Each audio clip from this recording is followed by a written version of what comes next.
사랑하는 여러분, 요즘 많이 힘드시고 바쁘시죠? 힘드신 것은 안전을 생각하고 건강을 생각하면 많이 힘드실 거로 봅니다. 또 바쁘신 것은 참 일상의 삶이 또 이렇게 침해를 받으면서 그 틈 속에서 살아가려고 하니까 또 얼마나 바쁠까 하는 이런 생각을 갖게 됩니다. 바쁘고 힘들수록 조금 여유를 가지고 그러면서 좀 더 묵상하며 좀 더 하나님의 자녀다운 정체성을 가지고 용기를 가지고 살아갔으면 좋겠습니다. 제가 지난주 이렇게 우연히 TV를 보게 되었는데 예능인 유재석 씨가 이렇게 이제 대구에서 힘들게 이제 코로나와 싸우는 이제 의료진들 그리고 또 간호원 그리고 각종 봉사자들을 인터뷰하는 내용을 보게 되었습니다. 사실 제가 인터뷰하는 내용을 보게 된 것은 그 제목 때문입니다. 제목이 전사자들 이렇게 딱 제목이 붙여져 있더라고요. 근데 여러분 원래 이 전사자란 어떤 뜻이냐면 국어 사전을 보면 전쟁에 나가서 싸우다 죽은 사람을 전사자라고 합니다.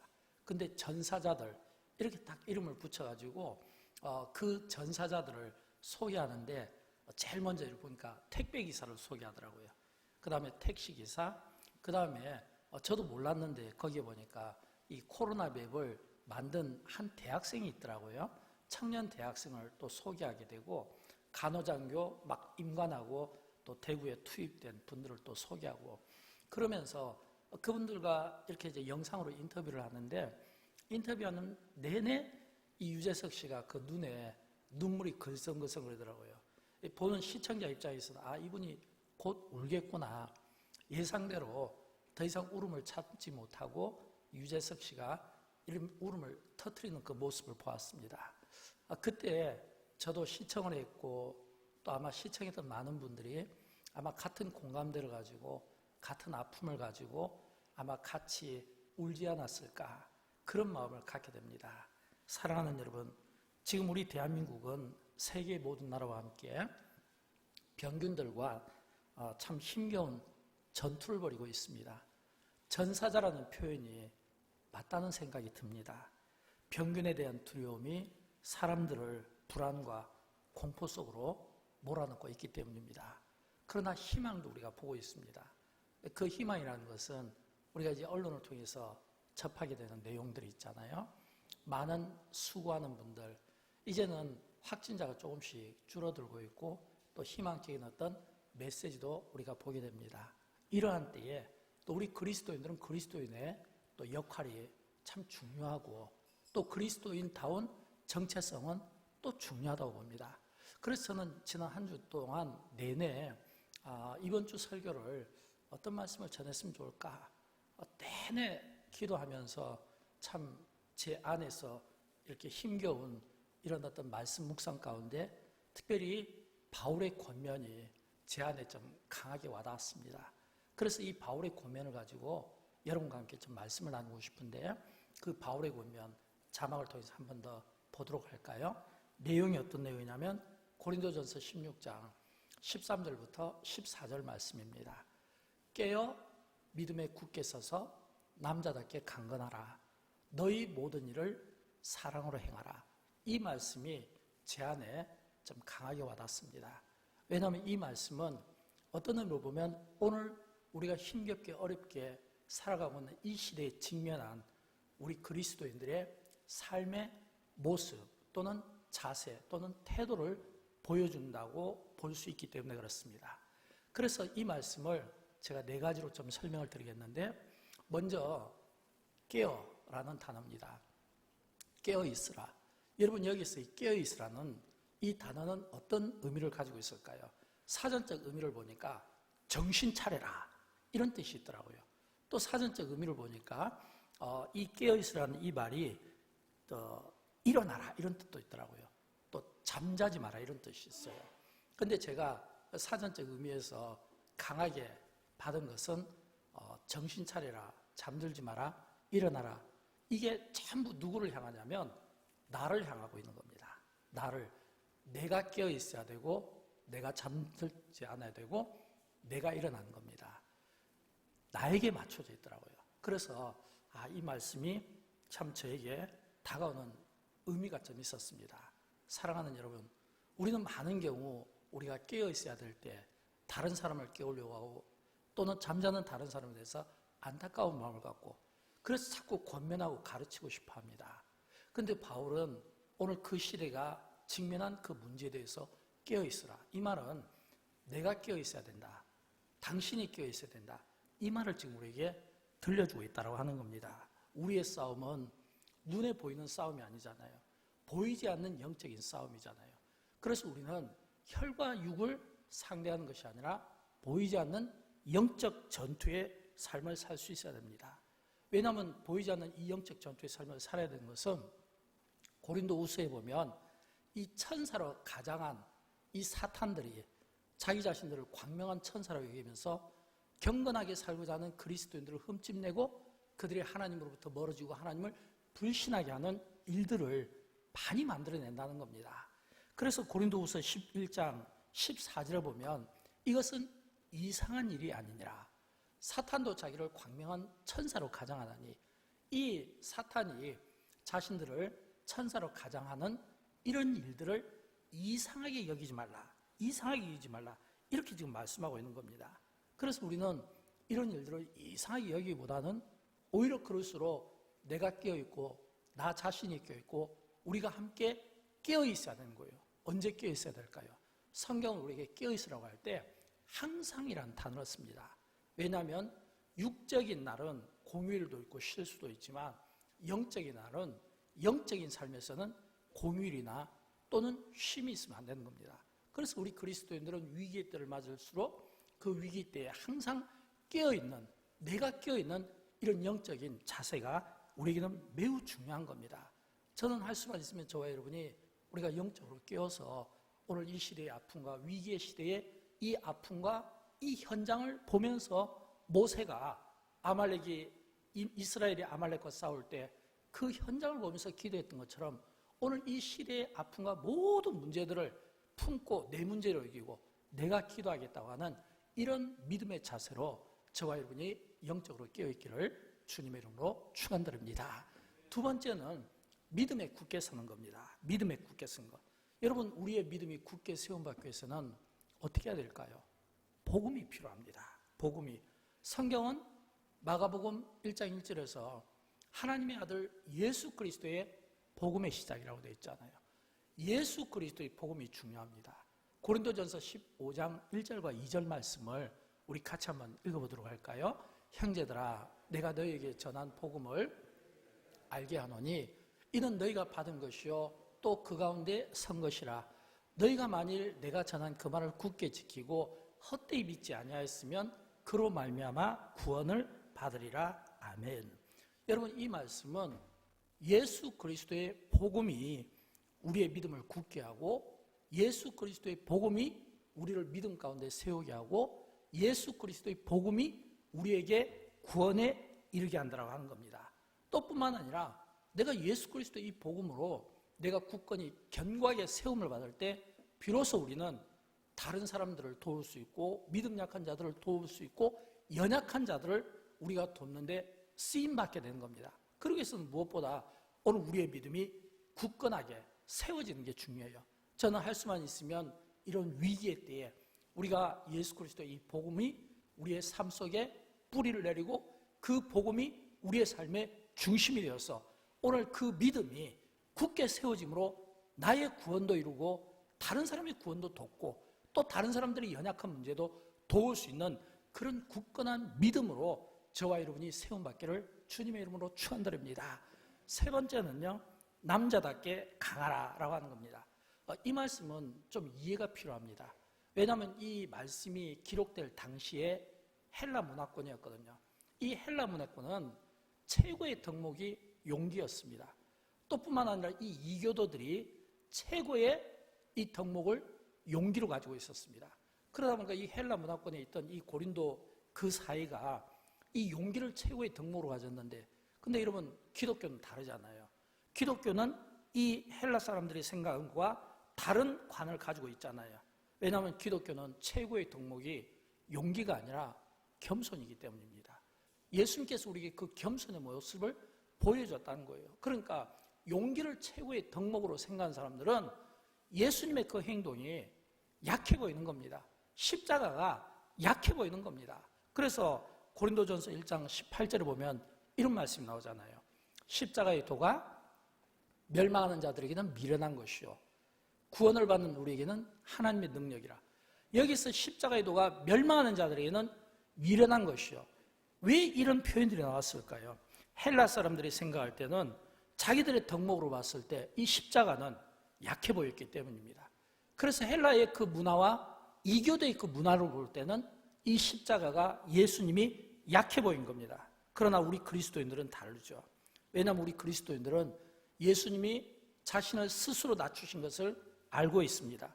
예수님이 스스로 자신을 종의 형체로 취하신 것을 알고 있습니다. 예수님이 스스로 원수들에게 붙잡히고 원수들에게 이리저리 다니며 수모를 당하시고 원수들에게 죽이심을 당한 것을 아십니다. 이것은 예수님께서 스스로 자기 자신을 낮추신 결과입니다. 그러나 예수님은 또 말씀대로 부활하신 것을 우리가 믿기에 저와 여러분이 이 자리에 있는 것을 믿으시기 바랍니다. 그러므로 바울이 남자답게 강하라, 이 말은 이 헬라 문화권에 있는 그 시대를 향해서 너희가 어린아이처럼 살면 안 된다라고 하는 겁니다. 어린아이처럼 살면 안 된다는 거예요. 여러분, 어린아이가 하는 일은 뭡니까? 어린아이들이 떼쓰는 걸 좋아하잖아요. 비교하는 걸 좋아하죠. 자기들이 듣고 싶은 이야기를 듣지 못할 때 찡찡대면서 짜증내죠. 이게 어린아이 모습인 거예요. 그래서 바울은 그 시대의 그리스도인들에게 이렇게 도전을 하고 있습니다. 고린도전서 14장 20절에 보면 형제들아 지혜에는 어린아이가 되지 말고 지혜에는 어린아이가 되지 말고 악에는 어린아이가 되라. 지혜에는 장성한 사람이 되라. 이 말은 지혜에는 어린아이가 되지 말고 장성한 사람이 되라는 겁니다. 우리가 지혜로 장성할 때 우리는 잘못된 교리나 또는 이단으로부터 우리가 유혹을 받거나 흔들리지 않게 될 겁니다. 우리가 지혜로 장성한 자가 된다는 것은 진리이신 그리스도를 붙잡고 믿음 안에 간다는 겁니다. 그럴 때 우리는 찬송가의 가사처럼 세상 풍조는 나날이 변화해도 나는 내 믿음 지키리. 세상 풍조는 나날이 변화해도 나는 내 믿음 지키리. 내가 내 믿음을 지키는 이런 모습을 우리가 보일 수 있다고 하는 겁니다. 위기의 시대일수록 하나님께서 우리에게 주신 이 지혜를 가지고 어린아이처럼 굴지 말고 장성한 사람처럼 우리의 성숙함을 우리의 지혜를 통해 그 믿음으로 보여줄 수 있기를 주님의 이름으로 축원드립니다. 네 번째는 모든 일을 사랑으로 행하라, 이렇게 되어 있습니다. 여기서 이 사랑으로 행하라는 이 말씀은 앞에 첫 번째, 두 번째, 세 번째 있는 이 말씀과 연결을 해야 됩니다. 왜냐하면 바울이 사랑으로 행하라 라고 이렇게 이야기할 때 이 말씀은 먼저 깨어있으라, 믿음에 굳게 서라, 남자답게 강하라. 그런데 이 세 가지와 연결해서 이 일에 모든 일을 사랑으로 행하라, 이 일입니다. 그러면 반대로 이야기하면 만약에 깨어있고 믿음에 굳게 서고 남자답게 강하게 하라, 이 세 가지 일에 만약에 사랑으로 행하지 않으면 어떻게 될까요? 사랑으로 행하지 않으면 문제가 된다는 겁니다. 왜냐하면 우리가 행하는 것이 아무리 좋아 보여도 해가 될 수 있다는 겁니다. 여러분, 사도 바울이 사랑을 이야기할 때 특별히 이 사랑에 대해서 우리에게 아주 구체적으로 설명해 준 고린도전서 13장이 있죠. 사랑장이라고 하는데 이 사랑장에 보면 어떤 내용이 나와 있냐면 사랑에 대해서 이야기할 때 반드시 조건을 납니다. 사랑이 없으면. 그래서 이 고린도전서 13장을 보면 사랑이 없으면 아무것도 아니고 사랑이 없으면 아무리 좋은 재능과 은사가 있더라도 쓸모가 없다는 겁니다. 그런 내용들을 쭉 설명해 주고 있는데 우리가 그 가운데 1절과 2절만 한번 같이 읽어보도록 할까요? 내가 사람의 방언과 천사의 말을 할지라도 사랑이 없으면 소리나는 구리와 울리는 꽹과리가 되고 내가 예언하는 능력이 있어 모든 비밀과 모든 지식을 알고 또 산을 옮길 만한 모든 믿음이 있을지라도 사랑이 없으면 내가 아무것도 아니요. 아멘. 사랑이 없으면 아무것도 아니라는 겁니다. 사랑이 없으면 아무 가치가 없다는 겁니다. 그러므로 바울이 모든 일을 사랑으로 행하라, 이 말은 사랑으로 행하지 않으면 너희가 행하는 것이 해가 될 수 있다는 것을 지금 바울은 권면해 주고 있다고 하는 겁니다. 그러므로 바울은 우리에게 도전하고 있습니다. 깨어 있으십시오. 믿음으로 굳건히 세움을 받으십시오. 남자답게 강건하십시오. 그러나 이 모든 일을 사랑으로 행하십시오. 만약 사랑 없이 깨어있고 사랑 없이 믿음으로 굳건하고 사랑 없이 남자다운 그런 모습을 보이게 되면 유익보다는 해를 끼칠 수 있다는 겁니다. 사랑하는 여러분, 예수님께서 공생의 기간 중에 비록 짧은 기간이었지만 그러나 그 짧은 시간 동안 예수님께서는 삶을 통해 우리에게 많이 보여주셨습니다. 특별히 예수님께서 우리에게 삶을 통해 보여주신 것은 전부 겸손이었습니다. 하늘의 높은 권세를 누릴 수 있으셨지만 스스로 땅에 내려오신 겁니다. 스스로 종의 형체를 취하신 겁니다. 높아질 수 있지만 스스로 낮아지고 됐던 겁니다. 주장하기보다는 포기하는 삶을 살았던 겁니다. 왜 그랬을까요?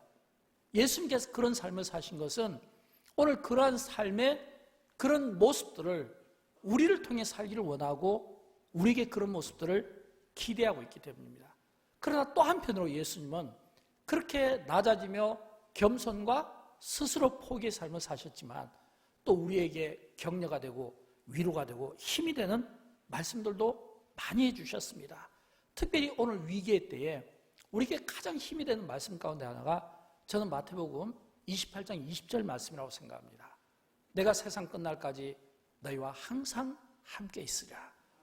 내가 세상 끝날까지 너희와 항상 함께 있으라. 주님이 세상 끝날까지 우리와 함께 있는다고 약속해 주셨고 함께 있는다는 이 의미를 우리에게 성령을 보내주셔서 성령으로 하여금 우리의 연약함을 돕게 하기도 하시고 또 예수님은 사랑 안에 깨어 계시고 사랑으로 우리에게 스스로 우리를 사랑하신다고 고백을 하셨습니다. 또 모든 일을 사랑으로 행하셨습니다. 우리의 모든 죄의 짐을 짊어지시고 그 험한 해골이라고 불리는 그 골고다 그 산까지 올라가기를 마다하지 않으신 것은 사랑이 주는 힘이었다고 하는 겁니다. 사도 바울도 그 사랑을 깨닫고 우리에게 똑같이 사랑을 이야기합니다. 고린도전서 16장 24절에 보면 나의 사랑이 그리스도 예수 안에서 너희 무리와 함께 할지어다. 예수님도 사랑 안에서 우리에게 사랑을 고백하고 바울도 자기 사랑을 오늘 그리스도 안에 있는 모든 무리들에게 함께 고백하며 사랑을 이야기하고 있는 겁니다. 그러므로 우리는 하나님의 사랑을 많이 받은 자이고 우리는 예수 그리스도의 사랑을 많이 받고 있고 지금도 예수님께서 말씀하신 것처럼 항상 함께 하신다고 하는 이 말씀이 오늘 우리에게 얼마나 힘이 되고 성령께서 우리 각 사람의 마음을 주장하시고 우리의 연약함을 도우시고 대변하시며 우리 곁에 있는 것이 얼마나 힘이 되는지 모릅니다. 우리는 주님의 사랑을 너무너무 많이 받았습니다. 그러므로 사랑받은 우리가 또 그 사랑을 또 나눠줄 수 있을 때 보여줄 수 있을 때 보여주는 것이 중요하고 지금은 우리가 받은 사랑을 또 우리가 나눠주고 보여줄 수 있는 좋은 기회라고 생각합니다. 지난주 저는 설교에서 위기의 때일수록 잘하는 것을 해야 된다고 말씀드렸죠. 위기의 때일수록 우리 그리스도인들이 잘하는 게 뭘까요? 저는 우리 그리스도인들이 위기의 때일수록 기도를 잘한다고 생각합니다. 왜냐하면 우리가 깨어 기도할 때 나라를 위하여 그리고 고통받는 모든 이웃들을 위하여 세계를 위하여 우리가 기도로 도울 수 있습니다. 또 잘하는 게 있잖아요. 사랑이잖아요. 왜냐하면 예수님은 우리에게 새 계명을 약속해 주셨고 사랑하라고 명령해 주셨고 또 우리는 하나님의 사랑을 요한복음 3장 16절에서 깨닫게 되고 또 우리는 많은 경우 사랑합니다. 이런 이 사랑을 우리가 교회 속에서 믿는 자들끼리 또는 믿지 않는 자들에게 하나님은 당신을 사랑합니다. 하나님은 당신을 향한 위대한 계획을 갖고 계십니다. 우리가 얼마나 이 사랑을 많이 이야기하고 있습니까? 또 이 사랑을 우리가 지금은 보여줘야 됩니다. 특별히 위기의 현장에서 전사들처럼 어렵고 힘겹게 고통 속에 있는 모든 분들에게 그분들이 보여준 건 뭐냐면 연대의식이거든요. 그분들이 보여준 것은 희생정신이거든요. 그럼 여러분, 예를 들어서 우리가 대구라든지 또는 이 코로나와 싸우는 많은 숨은 일꾼들, 그들이 그렇게 연대의식과 희생정신을 보여줄 수 있는 것은 단순히 그들이 물질 때문이겠습니까? 직업 때문이겠습니까? 그 안에 사랑의 마음이 없으면 할 수 없는 일입니다. 우리가 어떤 행위를 할 때는, 내가 어떤 마음을 표현할 때는요, 그 안에 사랑이 없으면 어려운 겁니다. 사랑 안에서 그런 마음들이 나오는 거예요. 오늘 우리 시대가 어떤 의미로 보면 사방으로 우겨싸움을 당하는 그런 시대가 된 것 같아요. 이렇게 사방으로 우겨싸움을 당한 이 시대에 우리 대한민국을 비롯해서 고통받는 모든 세계인들을 위해서 우리가 어떤 일을 할 수 있을까요? 그들이 잘 이겨낼 수 있도록 우리가 잘하는 거, 기도하는 거, 우리가 잘하는 거, 사랑하는 거, 사랑의 마음을 담고 주님의 마음을 담아서, 비록 우리가 현장에까지는 가지 못하지만 우리가 그분들을 마음으로 응원하고 그분들을 우리가 기도하고 또 그분들을 우리가 격려하며 또 할 수만 있으면 우리가 그 사랑의 마음을 모아서 우리가 전달하고 이런 일들을 우리가 할 수 있잖아요. 근데 이런 모든 일은 그 밑바탕에 뭐가 깔리지 않으면요, 사랑이 깔리지 않으면 할 수 없다라고 합니다. 여러분, 알베르 까미를 아시죠? 이 까미는 20세기의 양심이라고 불리는 노벨 문학상 수상자입니다. 이 까미의 4대 책 가운데 하나가 페스트라는 책입니다. 이 페스트라는 책은 알제리의 오랑시를 배경으로 해서 1941년도에 이 책이 쓰여지게 되었는데, 이 책의 내용을 보면 오늘 우리 시대와 너무 비슷한 점들이 많습니다.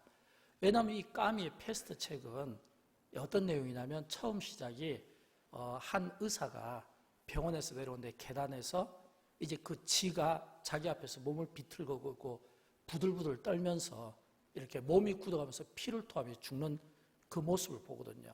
의사의 직감에 이거는 심각하게 여긴 겁니다. 의사의 직감으로 봤을 때는 문제가 있는 겁니다. 그런데 다음 날 보니까 이번에는 2마리치가 또 자기 앞에서 죽게 되더라고요. 그래서 의사가 어디를 찾아갔냐면 빈민가를 찾아간 겁니다. 왜냐하면 지들이 가장 많이 나온 데가 빈민가잖아요. 빈민가에 갔는데 이 의사가 깜짝 놀라버린 거예요. 거기 보니까 그렇게 죽은 그 지들의 시체가 있는데 너무너무 많은 거예요. 그 소설책에 보면 한 8,000마리의 쥐들이 산더미를 이루어서 죽어있는 그 모습을 빈민가에서 본 겁니다. 그러니까 이 의사 직감이 이거는 문제가 크잖아요. 뭔가 안 좋은 직감을 가지고 있었는데, 이 쥐들이 죽은 그리고 그 피들이, 그 쥐들이 토해낸 그 피가 이 강물 속으로 흐르고 대기 오염과 함께 병균을 만들어서 인간에게 이게 옮겨가기 시작한 거예요.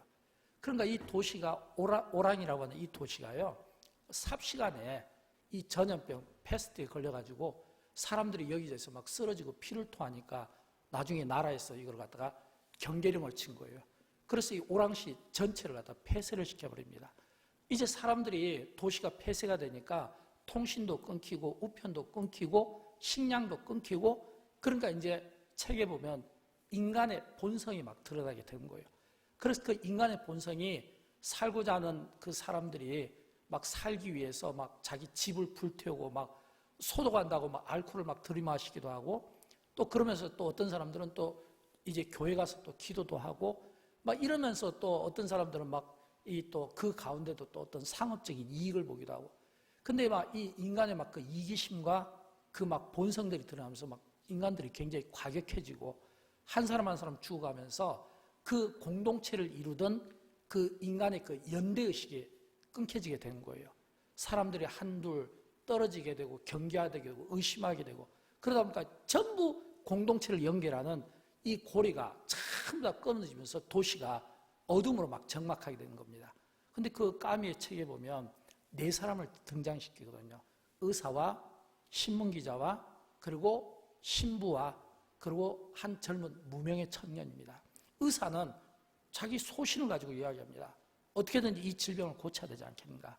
신부는 회개를 하지 않아서 그런다고 하면서 회개를 촉구합니다. 또 신문기자는 자기는 이 지방 사람이 아니니까 내보내달라고 하면서 어떻게 해서든지 나가려고 막 애를 씁니다. 그러면서 서로 각자 자기 주장을 굽히지 않을 때 한 무명 페루라고 하는 청년 나타납니다. 그러면서 청년이 그 세 사람에게 자기 과거를 이야기하는 거예요. 나는 검사의 아들입니다. 내가 가장 존경하는 것은 나의 아버지입니다. 나는 나의 아버지가 너무 존경스럽고 그래서 아버지가 재판하는 법원에 가서 그 아버지를 존경하는 마음으로 보게 되었는데 실망을 했다는 겁니다. 자기가 생각하는 아버지가 아니었다는 거예요.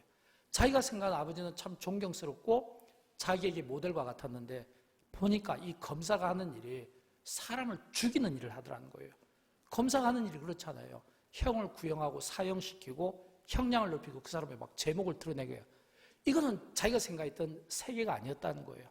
그래서 자기는 죽이는 일을 하는 것이 아니라 살리는 일을 하고 싶다고 그러면서 의사와 신부와 그리고 이제 신문기자를 놓고 이 책의 내용을 잠깐 좀 읽어드릴게요. 그가 연대의식을 주장하면서 이렇게 이야기합니다. 패스트로 인해 겪는 비참과 고통을 볼 때 체념하고서 패스트를 용인한다는 것은 미친 사람이나 비겁한 사람의 태도입니다. 지금은 환자들을 치료해야 합니다. 이 책에 나오는 4명 주인공 가운데 무명의 한 젊은 청년이 의사와 신부와 신문기자를 부끄럽게 만들고 이 청년의 이 이야기가 계기가 되어서 그 도시에 보건대라고 하는 연합단체가 생기는 겁니다. 그 보건대라고 하는 그 연합단체가 자원봉사단체거든요. 그래서 이 질병과 싸우기 위해서 사투하면서 거기서 신부도 죽게 되고 많은 사람들이 죽으면서 결국은 도시를 살려내는 거예요. 책에 보면 결론 부분에서 갑자기 날이 밝더니 이게 꾸물꾸물한 날이 밝더니 갑자기 어디서 막 쥐가 막 나오기 시작한 거예요. 그러다가 그 쥐를 잡는 고양이들이 막 등장을 하면서 그 도시가 평온을 얻었다라고 하는 것이 이 책의 전체적인 내용입니다. 저는 그 내용 가운데 2가지 교훈을 얻습니다. 하나는 병균 앞에서 사람들이 보여준 3가지 심리적 상태입니다.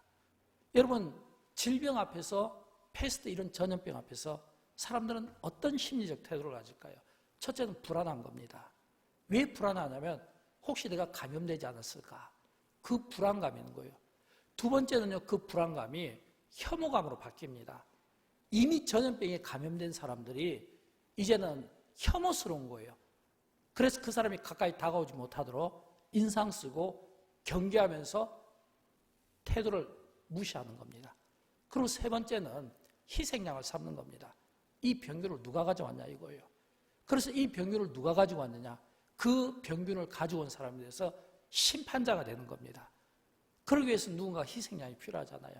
이 책의 저자가 그 책에서 전염병에 걸린 사람들의 3가지 그 심리적인 묘사를 해줬는데 오늘 우리 시대와 똑같은 그런 비슷한 양상을 보이고 있지 않습니까? 그러나 이 책에서 희망이 되는 것은 2번째, 아까 타로라고 하는 한 무명의 젊은 청년이 연대의식을 제안하고 보건대를 만들려고 했잖아요. 이런 것처럼 전염병이 그 연대의식을 깨고 공동체를 깨고 사람들을 묶는 모든 연결고리를 끊게 되고 그래서 모두가 다 적대시할 때 아니다. 공동체를 형성해야 된다. 누구를 탓하고 원망하고 누구를 희생양으로 삼고 누구를 갖다가 비판하고 칼날을 세우기보다는 서로 공동의식을 가지고 연대해서 이 질병과 싸워 이겨내야 된다. 그 연대의식이 그 전염병을 이겨냈다고 하는 참 그런 감동적인 그런 교훈을 얻게 된 겁니다. 근데 여러분 아십니까? 그 책의 그 밑바닥 정서에서 무엇을 느끼냐면 인간을 사랑하는 마음이었습니다. 인간을 사랑하는 마음이 그 바닥 정서에 있었다고 하는 겁니다. 내가 어떤 연대의식을 갖는다. 또는 내가 누군가를 위해서 희생하면서 그 사람을 살려내겠다. 내가 적어도 질병에게는 지지 않겠다. 라고 하면서 자기 몸을 던질 수 있는 사람은요, 아무나 할 수 있는 게 아니에요. 내 안에 사랑이라고 하는 마음이 있을 때, 그 사랑의 마음이 작동될 때 비로소 이 일을 하게 된다는 겁니다. 그런데 여러분 아십니까? 원래 이 연대의식은 기독교 정신입니다. 원래 연대의식은 기독교 정신이에요. 이 연대의식은 어디에서부터 시작합니까? 하나님의 인간을 창조하실 때부터 이미 우리에게 보여준 가장 중요한 정신이 바로 연대의식이에요. 하나님께서 인간을 창조하실 때 창세기 1장 26절에서 이렇게 말씀하셨잖아요. 우리의 형상을 따라 우리의 모양대로 우리가 사람을 만들고, 이미 삼위 하나님이 연대의식을 가지고 이미 우리가 인간을 만들 때 삼위가 함께 일했다는 겁니다. 이 함께 일한 것을 놓고 마틴 루터는 이렇게 설명을 하고 있습니다. 하나님이 삼위이시기 때문에 그 안에서 관계를 맺으신 것처럼 우리도 이 사회 속에서 관계를 맺어가는 존재들로 창조함을 받았다고 루터는 우리에게 강조하고 있는 것을 우리가 볼 수 있어야 되는 겁니다.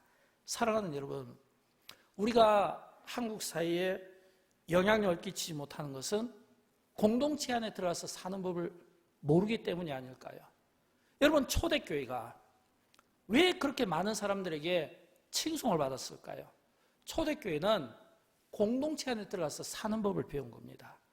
어떤 삶이었을까요? 나눔을 꼽을 수 있습니다. 서로 각자의 것을 나누고 교제를 꼽을 수가 있는 거예요. 이 나눔과 이 교제가 믿지 않는 사람들에게 너무 좋아 보인 거예요. 믿지 않는 사람들에게 자신의 것을 아낌없이 나누고 교제하는 그 마음이 너무 좋아 보인 거예요. 그래서 백성들에게 칭송을 받게 되는 일들을 하게 되었다고 하는 겁니다. 오늘 우리가 다시 한번 이 초대교회가 그렇게 칭찬을 받을 수 있었던 것은, 또 이런 연대의식이 가능한 것은 사랑의 마음입니다. 근데 여러분 아십니까? 이 사랑의 마음은요, 내가 어떤 상대를 경쟁의식으로 본다든지, 또는 내가 어떤 상대에 대해서 적대시한다든지, 또는 내가 어떤 상대와 차별성을 둘 때는요, 절대 그 안에서 사랑의 마음이 나올 수가 없는 거예요.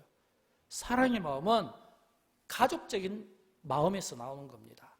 가족적인 마음. 한 번은 바리새인이 예수님께 질문합니다. 누가 가족입니까? 그때 예수님께서 우리에게 이렇게 말씀해 주셨잖아요. 마태복음 12장 50절에서 누구든지 하늘에 계신 내 아버지의 뜻대로 행하면 내 형제고 자매라 말씀하고 있잖아요. 누구든지. 이것은 예수님께서 오늘 우리에게 이 가족의 그 범위를 잘 설정해 줬다고 생각합니다. 여러분, 누가 가족입니까? 누가 하나님의 자녀인가요? 하나님 아버지의 뜻대로 행하는 자가 내 형제요, 내 가족이라는 거예요. 그러면 하나님 아버지의 뜻대로 행하는 자, 여러분, 하나님의 뜻은 무엇입니까? 하나님의 뜻은 이 세상의 구원입니다. 그 구원을 위해서 하나님은 우리에게 사랑을 보여주신 겁니다. 아들 예수님을 우리에게 내어주신 것이 사랑이고, 또 예수님이 십자가에서 자신을 희생시키면서 죽으신 것은 우리를 죄와 사망 가운데서 건져주시기 위한 사랑이고, 그 무거운 십자가를 짊어지고 골고다까지 올라갈 수 있었던 것은 사랑의 힘이었던 겁니다. 이 사랑을 우리에게 보여주고, 이 사랑의 마음을 우리가 갖기를 원하고, 이 사랑의 마음을 보이기를 원하는 거예요. 여러분, 누가 사랑합니까? 이 사랑은요, 내가 내 안에 이 악한 마음이 있으면 사랑이 안 되는 거예요. 상대에 대해서 앞에서 말했지만 견제하고 경쟁하고 뛰어넘고자 하는 이런 이기적인 마음이 있으면 절대 사랑이 안 되는 거예요. 이 까미의 그 책에서 제가 본 게 그겁니다. 위기 앞에서, 그 위기 앞에서 사람들은 다 전부 다 제각기 탐욕적이면서 이기적인 그런 어떤 인간의 그 악한 본능들이 나오는데, 그 악한 본능들은 보니까 뭐 신부, 뭐 기자, 의사, 이런 분들이 주도하는 게 아니더라고요. 한 평범한 젊은 청년, 그러나 때묻지 않은 젊은 청년, 죽이는 삶을 아니라 살리는 삶을 살고자 하는 한 젊은 청년에 의해서 지성인들을 부끄럽게 여기더라 이거예요. 우리는 많은 경우 우리의 지적인 부분을 자랑하고 싶어하고, 또 우리의 학식을 자랑하고 싶어하고, 그래서 우리는 많은 미사여구들을 사용하고 있지만 어려울수록 단순한 게 좋습니다. 여러분, IMF 때 가장 많이 이 방송을 통해서 우리에게 들려줬던 게 있잖아요. 기본으로 돌아가자. 그거 있잖아요. 위기의 때일수록 기본으로 돌아가는 게 중요합니다. 어려움의 때일수록 기본으로 돌아가는 것입니다. 무엇이 기본입니까? 예수 믿는 우리에게 가장 기본은 기도, 예수님 사랑이잖아요.